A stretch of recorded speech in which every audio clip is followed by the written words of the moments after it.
Hello, hello, hello. Okay, so let's talk about metal 3D printing. Now, a couple months ago when I was at Rocky Mountain Rep Fest, I had a chance to chat with the folks from scraplabs about their new at-home metal 3D printer. And we're going to be getting to that interview in a moment first.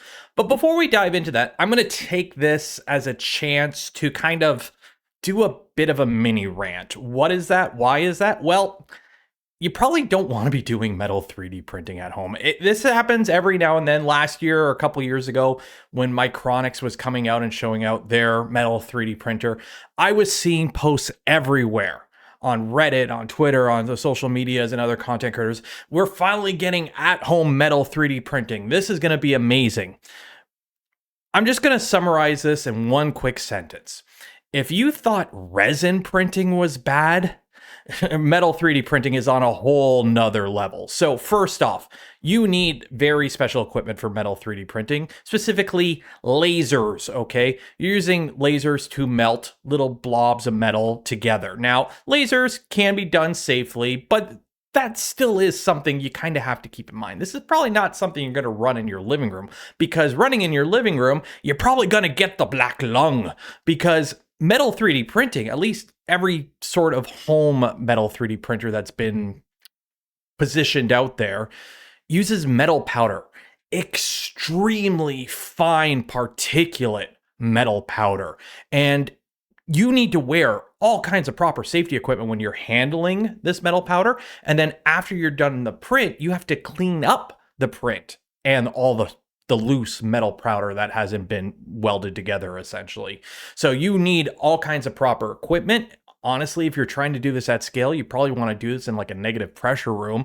So with filters and all kinds of things, this is not the kind of thing a hobbyist is buying to make little knickknacks to sell on an Etsy store. You need to have a certain skill level base to get into metal 3D printing, and you need to have the equipment and the facilities to do this properly and safely, let alone the fact that metal 3D printing, it is not going to be cheap. Even these cheaper at-home metal 3D printers, we're looking thousands of dollars, almost $10,000 plus.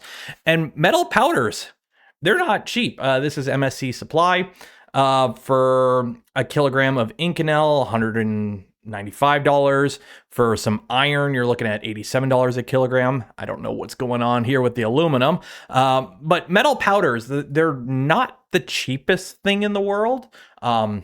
It's, you can follow the Costco rule, buy in bulk, you'll save more. 10 kilograms here of stainless steel is $545 US. EOS here, they have the always popular contact us for price, so that's great. It's an expensive thing. Will metal 3D printing ever be at a home scale? I'm not going to say no. I don't know the future. Things can happen. But based on the current technology that we have, it's not. The way we do metal 3D printing, it's not something you really want to be doing at home, especially at the hobbyist level. Now, for businesses that are looking for a cheap, cost-effective, entry-level metal 3D printer for maybe prototyping, or at least to test out if it's viable for your use case, then let's talk. Now we're starting to see machines that kind of make sense for the small business owner looking to get into metal 3D printing instead of farming out the metal 3D printing to a provider, a service provider. That's where these kind of machines that we're about to take a look at, that's where these machines are going to shine. So without further ado, let's head over to Denver, Colorado and check out scraplabs at Rocky Mountain Rep Fest. All right, so we're at Rocky Mountain Rep Fest, which is a 3D printing convention. And while there is a lot of plastic being printed here, we have Matt here with scraplabs, and they are printing with metal, which is pretty cool. Heck yeah. So what do we got here, Matt? All right, so we got the Scrap One metal 3D printer. This is a real first in the industry. We're talking the first affordable, compact, desktop level metal 3D printer that is laser based. So this thing is real metal 3D printing, giving you fully dense metal parts right off of the printer. No extra sintering steps, no debinding. All you're getting is high quality parts right off the printer.